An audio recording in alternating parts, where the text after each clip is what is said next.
Matthieu 25 et au verset 31.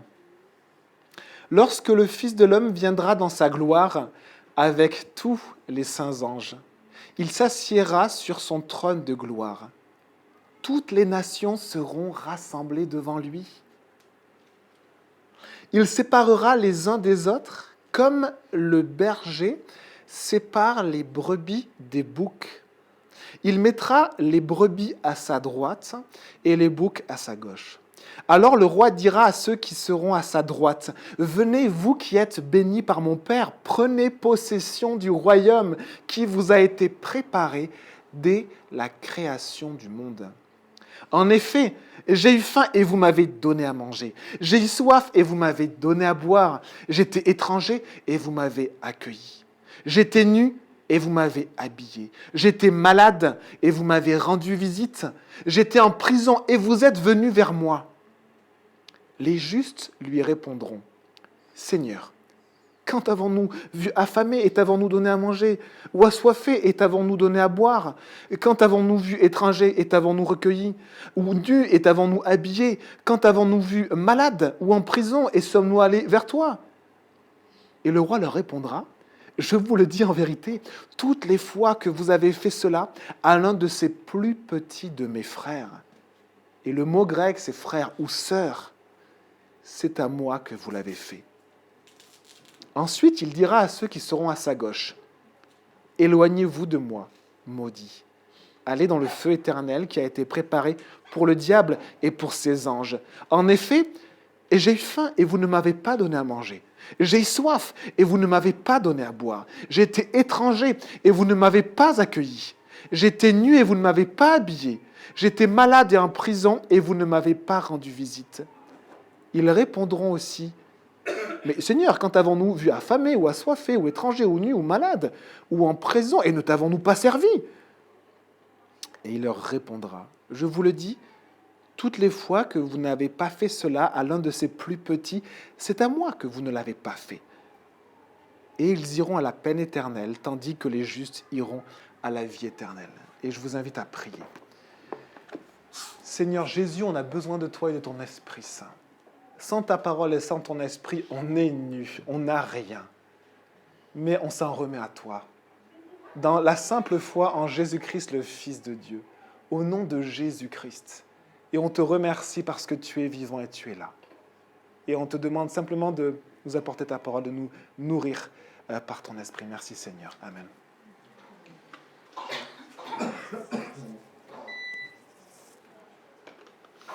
Alors on a cette dernière portion de ce discours sur le mont des Oliviers. Et Jésus avait parlé à ses disciples, c'était une question de ses disciples, sur tous les événements de la fin des temps. On avait passé pas mal de livres en revue pour étudier ces passages. On avait lu pas mal de passages dans Daniel et dans l'Apocalypse qui nous parlent des événements de la fin des temps. On avait vu beaucoup de choses qui allaient se passer à la fin des temps. Et pour clore l'histoire des hommes, l'histoire de l'humanité, qui est sur Terre depuis plusieurs milliers d'années, pour clore définitivement cette histoire sur la Terre, eh bien, Jésus nous annonce et nous décrit cet événement qui aura lieu. Un jugement où c'est comme un berger qui juge. Vous avez vu l'image qui est utilisée? Celui qui va juger est comme un berger. Et c'est le jugement qu'on appelle le jugement dernier, le jugement à la fin des temps, le jugement pour tous les hommes. Et on va lire ensemble la parole de Dieu. Au verset 31, « Le Fils de l'homme viendra dans sa gloire. » Un jour, le Fils de l'homme viendra dans sa gloire. Avec tous les saints anges. Il s'assiera sur son trône de gloire. Est-ce que vous saviez que la gloire, c'est un attribut de Dieu? Quand Dieu est présent, réellement présent avec toute sa puissance telle qu'il est, parce que Jésus était présent, mais sa gloire était cachée. Il était comme un homme, il a accepté l'humilité et l'humiliation d'être un homme. Mais quand Dieu se révèle tel qu'il est, la gloire l'accompagne tout le temps. Il y a une puissance en Dieu, une lumière en Dieu, quelque chose que l'homme a même du mal à décrire, qui est appelé la gloire. Et vous souvenez de le peuple d'Israël qui était guidé par une nuée. C'était la présence elle-même de Dieu. Et la nuit, cette nuée révélait un peu plus la gloire de Dieu. Là où il y a Dieu, il y a sa gloire. Et c'était une lumière éclatante. Parce que là où il y a Dieu, il ne peut pas y avoir les ténèbres, c'est impossible. Et Dieu est glorieux. Et les théologiens, quand ils regardent la gloire de Dieu, quand ils l'étudient, ils se disent, mais est-ce que c'est juste quelque chose qui vient avec Dieu? Mais dans la parole de Dieu, il nous est parlé de l'esprit de gloire, du Seigneur de gloire, du Dieu de gloire. Comme il est parlé du Dieu d'amour et du Dieu de vérité. La parole nous enseigne que Dieu est vérité et lumière. Que la vérité provient de lui, elle est inhérente à sa personne. La parole de Dieu nous enseigne également que Dieu est amour. Que l'amour pur, l'amour vrai est inhérent à Dieu. On est incapable d'aimer sans être connecté à Dieu, aimer convenablement, parce que l'amour provient de lui. Mais la parole de Dieu nous dit que aussi Dieu est gloire. L'homme n'est pas gloire. Dieu est gloire. Et quand un jour il viendra, mais pour s'asseoir sur un trône glorieux, un trône de gloire, et lui-même viendra dans sa gloire. Quand Jésus est transfiguré sur la montagne devant ses disciples, il se révèle un peu plus comment il est réellement. Ses disciples suivaient une personne qui avait l'apparence d'un homme.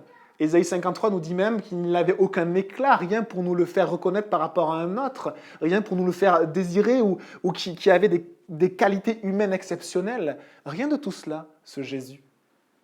Mais ses disciples le suivaient et à un moment donné, il va se révéler un peu plus tel qu'il est dans sa divinité. Et je vous lis juste ces mots. Son visage resplendit comme le soleil. Ce n'est pas quelque chose d'humain. Ce n'est pas de la vie des hommes. C'est étranger à la vie des hommes. Dieu est glorieux. Ses vêtements devinrent blancs comme la lumière. Matthieu 17, verset 2. Et les disciples ont pu contempler, il est dit, sa gloire. Le Fils de l'homme est venu humblement, pourtant comme un bébé.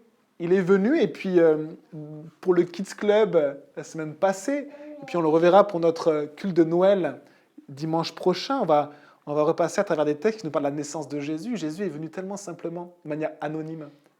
Et quand on a vécu un concert avec Héritage, et Sébastien Dembré nous racontait très simplement la nativité, le fait que Dieu est venu en chair dans le corps d'un bébé très très simplement, de manière anonyme. Et personne ne savait que le Fils de Dieu était né. Il a fallu que des anges révèlent cela à des hommes, à des bergers. Il a fallu que des mages aient compris de la part de Dieu qu'il y avait le roi des Juifs qui était né. Sinon, il était anonyme dans une étable. Donc, le Fils de Dieu est venu tellement humblement, tellement privé de sa gloire. Il a accepté cela. Un bébé, vous imaginez, qui est dépendant en tout point, celui qui avait créé l'univers. Un bébé dépendant de sa mère et de son père. Dieu a prévu de venir dans ce monde comme ça. Et ça nous montre une partie de sa gloire également.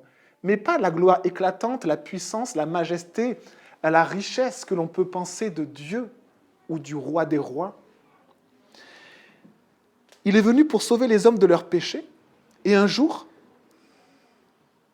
il reviendra dans sa gloire. Il est venu humblement pour sauver, et un jour il reviendra, et là, la parole de Dieu nous dit pour apporter un jugement. Il est venu une première fois pour sauver, et il reviendra pour constater et pour juger.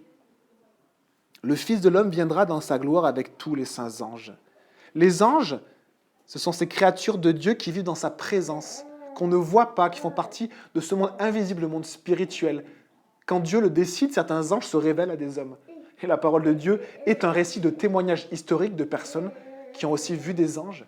Certaines personnes, même dans les époques contemporaines, peuvent attester qu'ils ont vu des anges. Ces anges exécutent la volonté de Dieu. Ce sont des créatures supérieures en force et en puissance par rapport aux hommes. Et ces anges-là viendront avec ce Fils de l'homme, celui qui est à la fois, qui est venu comme un homme et qui est Dieu, homme et Dieu, Fils de l'homme, Fils de Dieu. Et il viendra dans sa gloire, il s'assiera et ses anges autour le serviront et ces créatures qui exécutent sa volonté, il s'assiera sur son trône de gloire. Et on se souvient que Jésus est entré dans Jérusalem sur un ânon.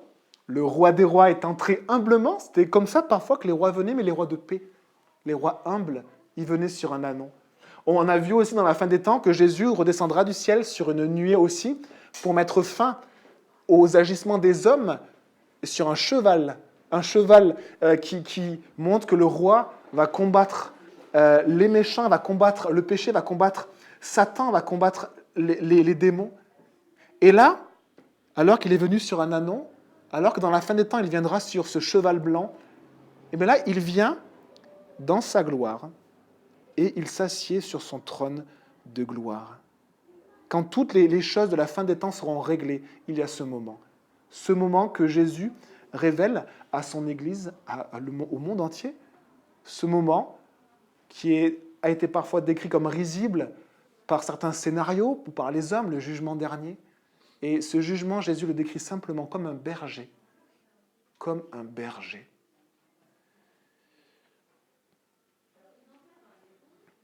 Le Fils de l'homme viendra dans sa gloire avec tous les saints anges et il s'assiera sur son trône de gloire. Verset 32. Toutes les nations, dans toutes, qui est exclu? Toutes les nations, tous les peuples, toutes personnes seront rassemblées devant lui. Toutes, qu'est-ce que ça veut dire? Ça veut dire que vous serez présents. Ça veut dire que je serai présent devant ce Fils de l'homme glorieux sur son trône de gloire, entouré de ses anges. Ça veut dire que vos parents seront présents, vos enfants seront présents, mes enfants seront présents, mes parents, mes voisins, mes collègues. Toutes les nations de la terre seront rassemblées devant le roi des rois, assis sur son trône de gloire. Toutes les nations. Et avant ce moment-là, on se rappelle juste une chose, c'est qu'avant de rassembler toutes les nations pour rendre compte devant le berger, le berger est déjà venu pour toutes les nations. Il est déjà venu pour mourir pour toutes les nations, pour tous les peuples, pour vous, pour moi, pour mes enfants, pour mes parents, pour vos collègues, pour vos voisins, pour vos épouses, pour vos époux. Il est venu pour apporter le salut de Dieu à toutes les nations. Vous avez des prophéties de l'Ancien Testament d'un peuple juif qui pourtant n'aimait pas beaucoup les étrangers, alors que Dieu lui avait dit « prends soin des étrangers ». Mais il n'aimait pas beaucoup les étrangers. Et des promesses pour toutes les nations. Le salut de Dieu, la lumière pour toutes les nations va venir par le Messie. Et toutes les nations verront son salut.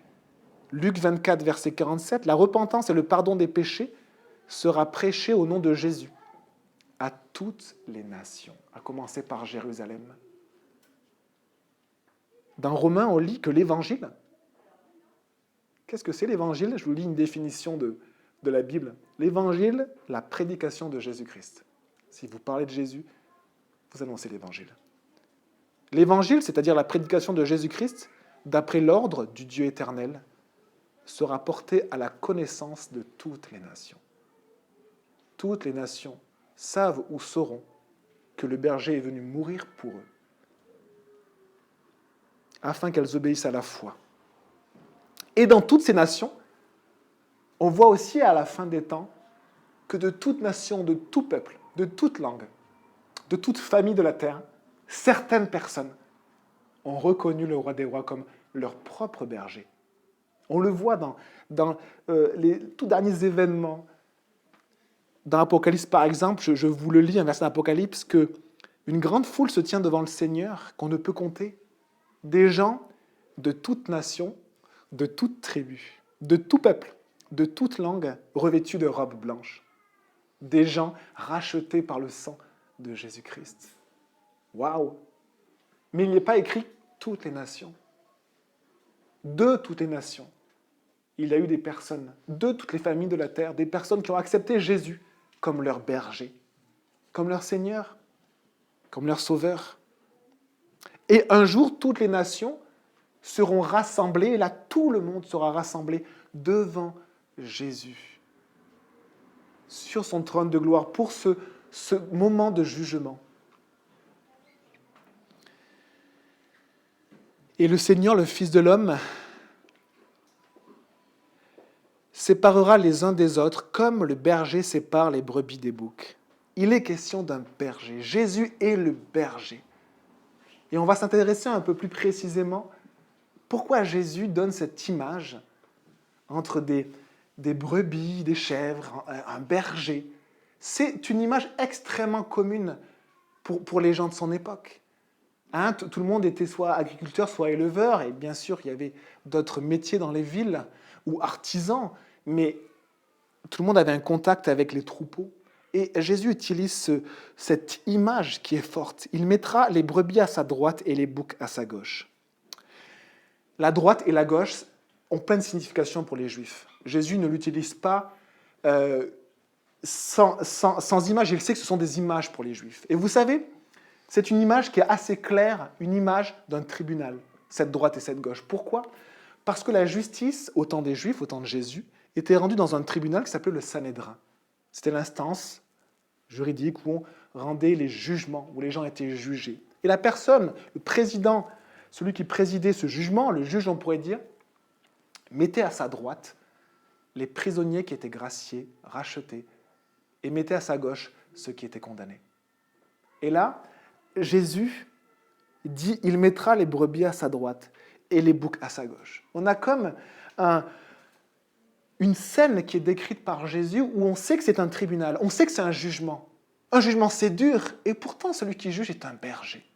Vous imaginez, représentez-vous juste un berger, l'humilité d'un berger, il passe sa vie dehors à prendre soin de ses brebis.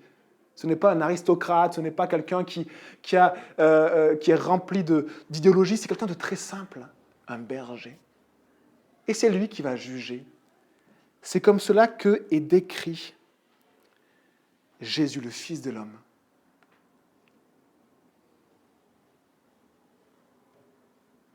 Et le berger va séparer en deux groupes ces hommes et ces femmes qui ont vécu sur cette terre, et il va appeler une partie des brebis, qui sont les prisonniers acquittés. Il va les mettre à sa droite, ceux qui normalement devaient être condamnés, mais qui sont acquittés, qui ne sont plus condamnables. Et ceux qui sont condamnés, et qu'il décrit comme des boucs, des chèvres, à sa gauche. Et le critère de cette séparation est étrange parce que ce n'est pas un critère sur l'esthétique ou la forme. Ce n'est pas les bêtes en bonne santé qui sont d'un côté. Ce n'est pas les bêtes qui ont beaucoup produit qui sont d'un côté et ceux qui ont peu produit de l'autre. Le critère est fait par nature. Il y a deux espèces complètement différentes, de nature complètement différente. Et la brebis toute chétive, qui n'aura quasiment rien fait dans sa vie, elle est avec les brebis. Et cette chèvre qui aura peut-être beaucoup travaillé, elle sera à la gauche et avec les autres chèvres. Et donc on voit que le seul critère de la séparation sera fait par l'espèce, la nature des personnes qui sont décrites ici comme des brebis ou des boucs. Il sépara les uns des autres comme le berger sépare les brebis des boucs. Il mettra les brebis à sa droite et les boucs à sa gauche. Et alors on va parler un peu de cette image que Jésus utilise. Cette image, elle parle aux Juifs qui écoutent Jésus. Parce qu'il y a 2000 ans, les gens savaient que souvent les chèvres et les brebis paissaient ensemble. Elles paissaient ensemble dans les prairies. Et que quand arrivait le soir, eh bien le brebis mettait les chèvres d'un côté, et le berger mettait les chèvres d'un côté et les brebis de l'autre. Et cette séparation avait lieu de manière très naturelle, et c'était le travail du berger. Et bien là, Jésus annonce qu'il décrit ce jugement comme ce travail du berger qui, à un moment donné, à la fin de la journée, à la fin de l'histoire des temps, à la fin de l'histoire de l'humanité, quand vient le soir, quand vient la nuit, quand cette histoire est terminée, eh bien, il est temps de séparer les uns des autres. Et les gens savent cela. Au temps de Jésus, les brebis avaient plus de valeur que les chèvres, et surtout que les boucs qui ne donnent pas de lait.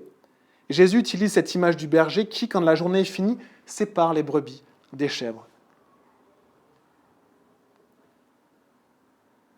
Alors pourquoi Jésus emploie cette image de brebis ou de chèvre?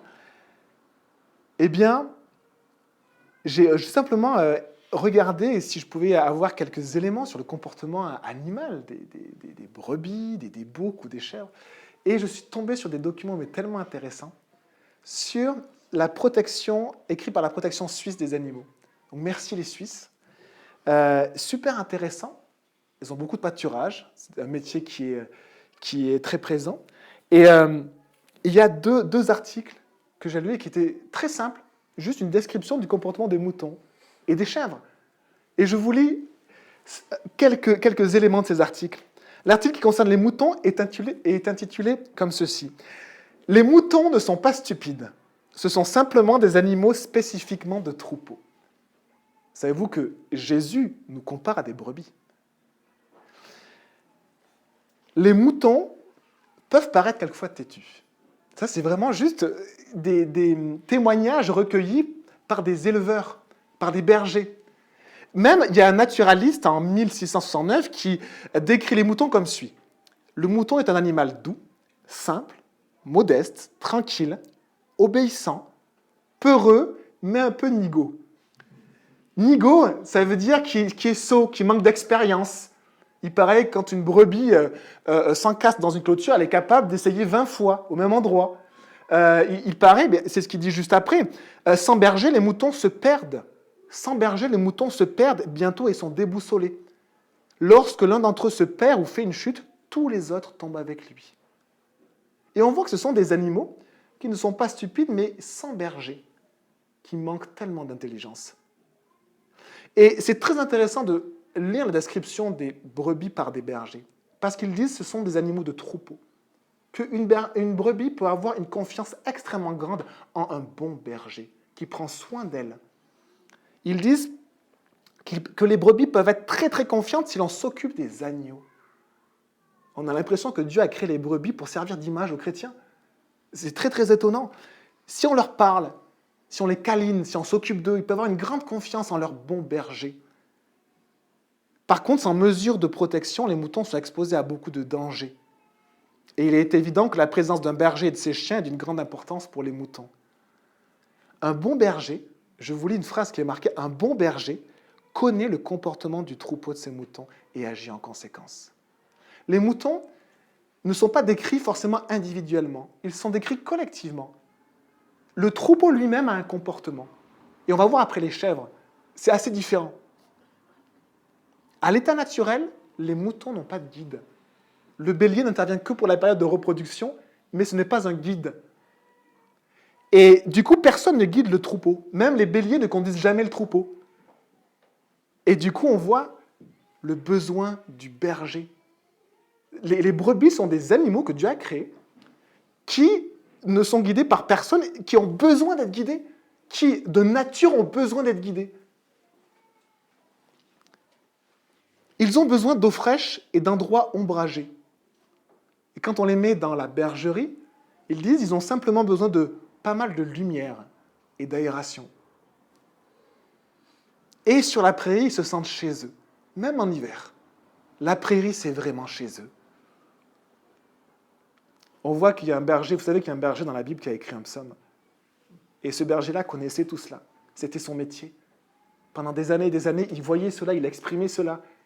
Et il va écrire ce psaume 23 qu'on lira à la fin de la prédication. Ce psaume 23, « L'Éternel est mon berger ». Et maintenant, passons aux chèvres. L'article s'intitule, et écoutez bien, moi ça m'a fait rigoler, « Les chèvres sont-elles comme les humains ou les humains comme les chèvres ?» C'est incroyable. Jésus utilise une image pour parler de ceux qui n'ont pas accepté Jésus comme leur berger. Il les décrit comme des animaux et il prend l'exemple des chèvres. Et les chèvres, par des gens qui peut-être ne lisent pas la Bible ou n'ont rien à voir avec ce que Jésus a dit, disent simplement, ce sont des animaux qui ressemblent particulièrement aux humains. Les chèvres ont un comportement social très prononcé. Et là, on décrit un peu plus les humains. Ce sont des animaux de troupeau avec une hiérarchie importante. Elles ont besoin de beaucoup de place, il n'est pas si facile de les détenir correctement. Dur au gouvernement d'agir et de s'occuper d'un groupement d'hommes et de femmes. Tu ne sais que bêler. C'est une expression que l'on dit à une personne quand elle râle beaucoup. Pourquoi? Parce que c'est ce que fait une chèvre. Elle bêle, elle bêle, elle bêle, jusqu'à avoir ce qu'elle veut. Je trouve ça génial. Quand une chèvre veut quelque chose, elle bêle jusqu'à ce qu'elle l'obtienne.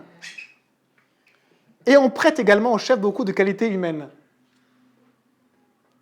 Elles sont curieuses, difficiles à contenter, intelligentes. L'homme est intelligent. Éprise de liberté, prudente ou agitée. Celui qui a affaire à des chèvres se rend vite compte que chacune a un caractère différent de l'autre. On avait les brebis qui ont un comportement de troupeau, et là on a des chèvres qui ont chacun un comportement individuel, plus difficile à gérer. Je vous lis ce que dit un propriétaire, un éleveur de chèvres. Il dit « Une chèvre qui ne chicane pas n'est pas en bonne santé. Une chèvre qui ne se querelle pas n'est pas en bonne santé. » C'est génial. C'est génial. Cela indique qu'il y a toujours des querelles entre chèvres.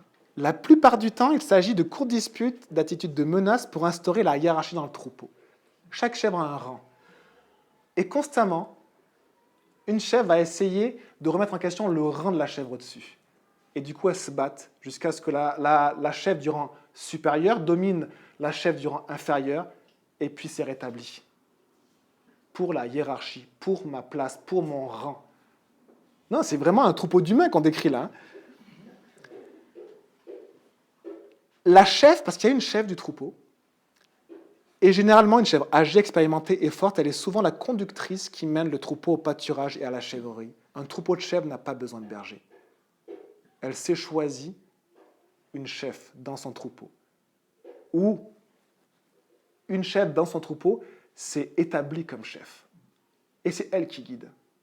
Complètement différent des brebis qui ne peuvent pas être guidées sans berger et qui ont besoin d'un berger. Elles sont jalouses du fourrage des autres. Je rigolais quand je lisais cet article parce que c'est un article vraiment de professionnel de l'élevage en fait. C'est des articles qui sont dans cette association de protection des Suisses des animaux. Elles sont jalouses du fourrage des autres. Elles regardent ce qu'ont les autres et puis elles essaient de prendre ce qu'ont les autres. Et elles aiment s'endormir sur des endroits élevés. Voilà la description de chèvres et je me dis, mais tiens, peut-être qu'il y a un lien effectivement entre les chèvres et les hommes. Peut-être que ce n'est pas une image que Jésus a prise au hasard. Et il y a un lien entre les chrétiens, les disciples de Jésus et les brebis. Et si on compare un peu ce troupeau de moutons et de chèvres, on voit que les moutons ont un comportement de troupeau et que les chèvres sont beaucoup plus individuelles. L'individualité est marquée, les moutons n'ont pas de chef. Les chèvres se battent constamment pour leur rang dans leur hiérarchie et elles ont un chef. Les moutons sont doux, paisibles et obéissants et les chèvres se chicanent constamment et se querellent constamment. Les moutons sont nigauds, sots, ils manquent d'expérience, ils sont maladroits. Les chèvres sont adroites, curieuses, elles crapahutent avec aisance sur les hauteurs. Très intéressant cette comparaison. Et je trouve que c'est une image vraiment incroyable que Jésus utilise. Curieux, intelligent, se querellant, désobéissant, bêlant, jusqu'à obtenir ce que l'on veut. C'est quand même bien ce qu'on est, si on est un peu sincère avec nous-mêmes ou avec les êtres humains. C'est quand même ce qu'on est. Mais Jésus est venu dans le monde et il est venu sauver ce qui était perdu. Et les personnes qui croient en lui, celles qui mettent leur foi en Jésus, deviennent ses disciples. Et Jésus les décrit comme des brebis. Elles deviennent les brebis du bon berger. Et elles vivent une transformation progressive, opérée par le Saint-Esprit et par la parole de Dieu. Est-ce que vous saviez que dans la Bible, il est décrit que l'action du Saint-Esprit et de la parole de Dieu sont étroitement liées?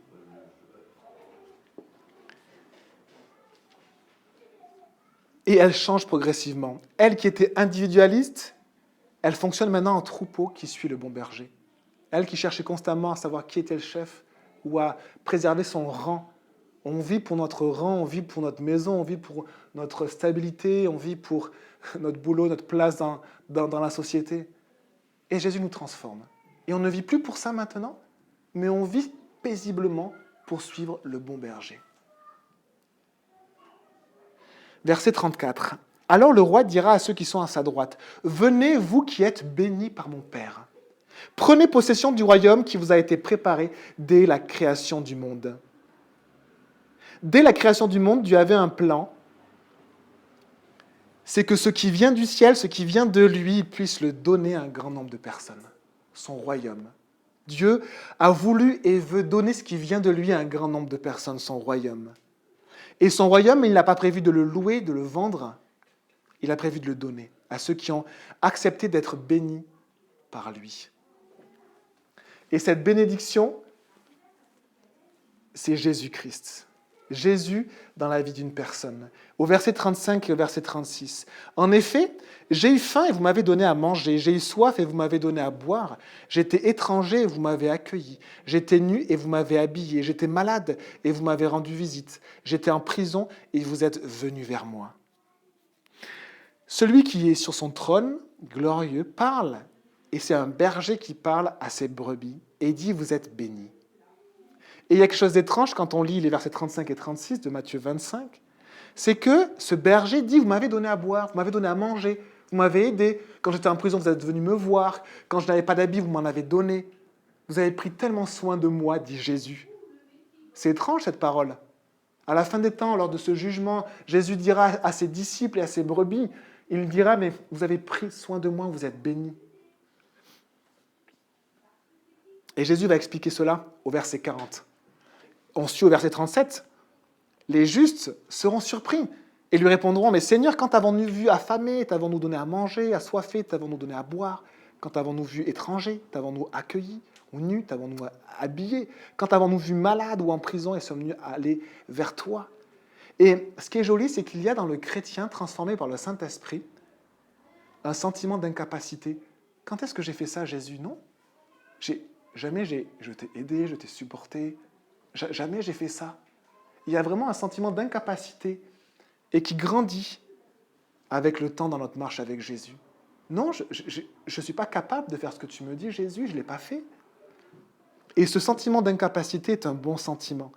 C'est un bon sentiment qui laisse la place à Jésus, à son esprit d'agir en nous. Non, je ne suis pas capable. Je ne suis pas capable. Et Zacharie nous dit, ce n'est ni par la puissance, ni par la force que nous pouvons faire la volonté de Dieu, mais c'est par mon esprit, dit l'Éternel, par l'Esprit de Dieu, que nous pouvons faire la volonté de Dieu. Non, ce n'est pas moi qui ai fait ce que tu as dit, Jésus. Ceux qui s'appuient sur leurs chars, ceux-là s'appuient sur leurs chars, ceux-là sur leurs chevaux, ceux-là sur leur richesse, ceux-là sur leur gouvernement, ceux-là sur leur philosophie. Mais nous invoquons le nom de l'Éternel, notre Dieu. Et au verset 40, on lit « Et le roi leur répondra, je vous le dis en vérité, toutes les fois que vous avez fait cela à l'un de ces plus petits de mes frères, c'est à moi que vous l'avez fait. » Jésus parle de ses frères et des plus petits de ses frères. Et il dit, le mot grec, c'est frère ou sœur, il n'y a pas de genre, d'accord? Et il dit, à chaque fois que vous avez aidé un disciple de Jésus, à chaque fois que vous avez accueilli un disciple de Jésus, à chaque fois que vous avez écouté un disciple de Jésus qui vous apportait l'évangile, à chaque fois qu'il y avait un besoin et que vous avez voulu répondre, eh bien c'est à moi que vous l'avez fait. C'est à moi que vous l'avez fait. Le terme frère signifie les frères ou les sœurs, les disciples de Jésus. Et Jésus rajoute même avec ce terme, c'est plus petit. C'est plus petit. Et est-ce que vous saviez que ce mot petit, c'est un mot qui est utilisé par Jésus pour décrire les disciples? Et souvent, quand Jésus décrit les disciples, il dit ceci, il dit, c'est pourquoi celui qui se rendra humble comme ce petit enfant sera le plus grand dans le royaume des cieux. Voici un disciple qui m'honore. Jésus dit, mes disciples sont des petits. Ce n'est pas la même valeur que le monde. Ce n'est pas la même valeur que ce qu'on entend. Réalise-toi toi-même fais-toi du bien, ta vie avant tout, toi, ton épanouissement. Et Jésus dit, mais mes disciples, ils sont petits, ce sont des petits. Jésus dit aussi dans Matthieu 20, vous savez que les chefs des nations dominent sur elles. Là, on est dans le monde des chèvres.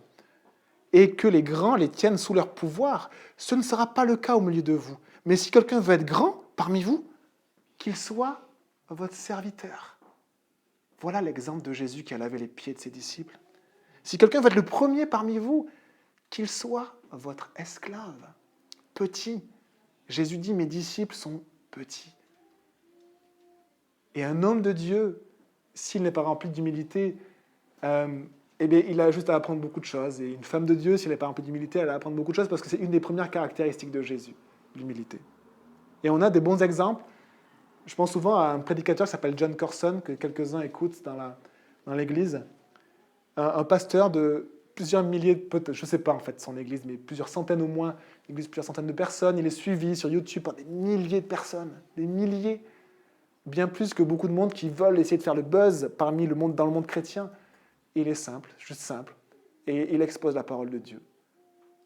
Et je me dis, tiens, c'est un bon exemple, parce que c'est vrai que c'est une des caractéristiques des hommes de Dieu, des femmes de Dieu, d'être petit, d'accepter d'être petit, de ne pas vouloir forcément changer les choses, de ne pas vouloir être grand. On est des brebis dans ce troupeau, et notre seule volonté, ce n'est pas de s'élever dans le troupeau, ce n'est pas de marquer le troupeau, c'est de suivre le berger. Et si les pasteurs ont un seul rôle, c'est juste des brebis parmi les autres qui juste disent peut-être que le berger est parti par là-bas, venez, on le suit. On va juste essayer de le suivre. Non, ça vous dit de le suivre. C'est tout. Une brebis comme les autres. Et c'est beau de voir l'Église comme ça. C'est beau de voir l'Église comme ça. Quand Jésus décrit ses disciples, il parle des enfants, vous imaginez ? Il parle des petits. Et alors Jésus dit, toutes les fois que vous avez fait cela à l'un de ces plus petits de mes frères, c'est à moi que vous l'avez fait. Jésus s'identifie à ses disciples. Il s'identifie comme si lui-même vivait ce que ses disciples vivent. Est-ce que vous vous souvenez de la conversion de Saul, qui est devenu l'apôtre Paul ? Quand l'apôtre Paul se convertit, que se passe-t-il ? On lit que Saul, il respirait toujours la menace et le meurtre contre les disciples du Seigneur. Waouh ! Et comme il était en chemin, il s'approchait de Damas. Tout à coup, une lumière qui venait du ciel resplendit autour de lui. La gloire de Dieu s'est révélée à lui. Il tomba par terre et entendit une voix lui dire « Saul, Saul, pourquoi me persécutes-tu » Mais non, je persécute les chrétiens simplement. Je persécute les disciples de Jésus. Non, Jésus dit « Quand tu fais du mal à une personne, quand tu la mets en prison, c'est moi que tu mets en prison. Quand tu craches sur une personne, c'est moi qui reçois aussi le crachat. Quand tu tortures une personne, c'est moi qui suis torturé. » Et Jésus s'identifie à ses disciples.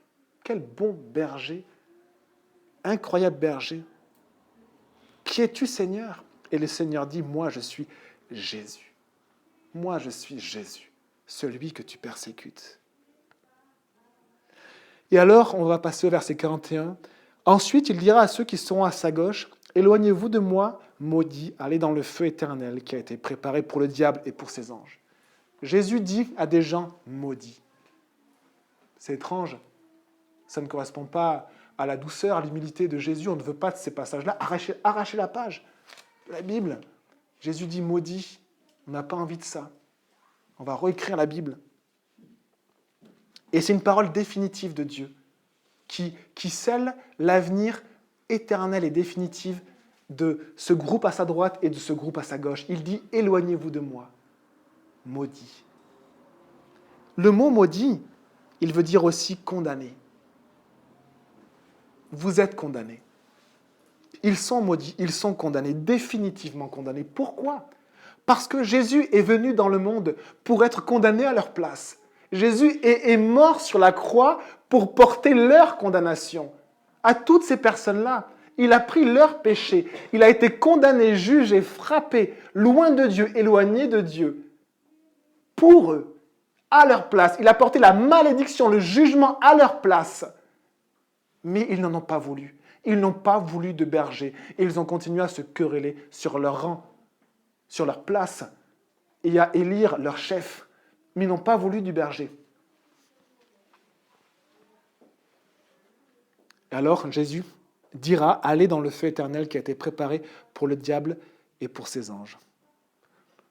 Verset 42, en effet, j'ai eu faim et vous ne m'avez pas donné à manger. J'ai eu soif et vous ne m'avez pas donné à boire. J'étais étranger et vous ne m'avez pas accueilli. J'étais nu et vous ne m'avez pas habillé. J'étais malade et en prison et vous ne m'avez pas rendu visite. Leur vie n'a pas été à apprendre à se servir les uns les autres, à se soumettre les uns les autres dans l'église de Jésus. Elle a été juste occupée à autre chose. Des messagers de Jésus sont venus à eux. Des messagers qui peut-être souffraient, qui ont enduré des choses difficiles, sont venus à eux pour leur rapporter l'évangile. Et ils ont refusé les messagers. Ils ont refusé le message. Et ils ont refusé celui qui donnait le message, Jésus-Christ. Et ce que l'on fait aux messagers, on le fait aussi à celui qui a donné le message, qui a transmis le message au messager, Jésus-Christ. Verset 44, ils répondront aussi.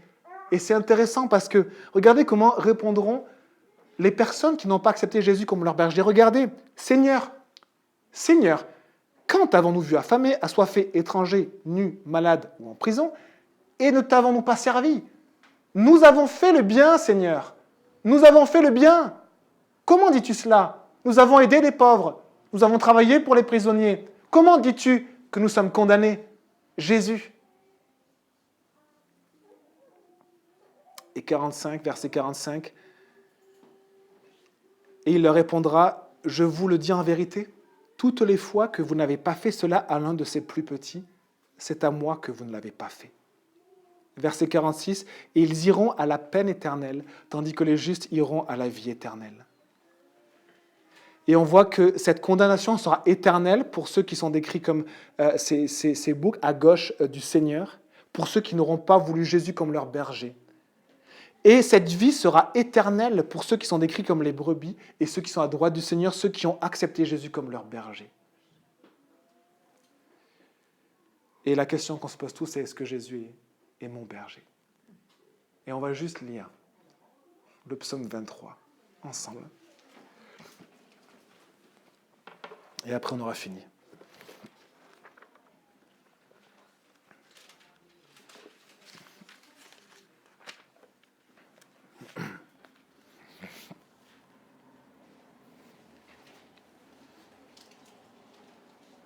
L'Éternel est mon berger. Je ne manquerai de rien. Il me fait prendre du repos dans des pâturages bien verts.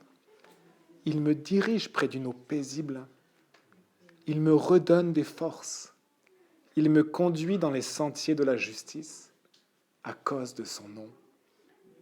Même quand je marche dans la sombre vallée de la mort, je ne redoute aucun mal, car mon berger est avec moi. Ta conduite et ton appui, voilà ce qui me réconforte. Tu dresses une table devant moi, en face de mes adversaires, tu verses de l'huile sur ma tête et tu fais déborder ma coupe. Oui, le bonheur et la grâce m'accompagneront tous les jours de ma vie. Et je vivrai dans la maison de l'Éternel jusqu'à la fin de mes jours. Seigneur Jésus, on te remercie pour ta parole. On te demande, mon Dieu, d'agir par ta douceur, par ton esprit et par ta parole, Seigneur. La vérité, ta vérité, on en a besoin, même si une partie de nous n'en veut pas. Mais c'est elle qui nous fait grandir. C'est ce que tu nous dis. Sans ta vérité, on ne peut pas grandir. Mais ta vérité, et quel encouragement vient avec ta grâce. Viens avec ce berger qui s'occupe de ces brebis jusqu'à leur donner tout, sa vie, jusqu'à souffrir pour elles et jusqu'à leur donner le royaume de son Père. Merci Jésus. Merci Jésus pour qui tu es. Et aide-nous simplement à rester dans ta grâce et dans ta vérité. Merci Jésus. Amen.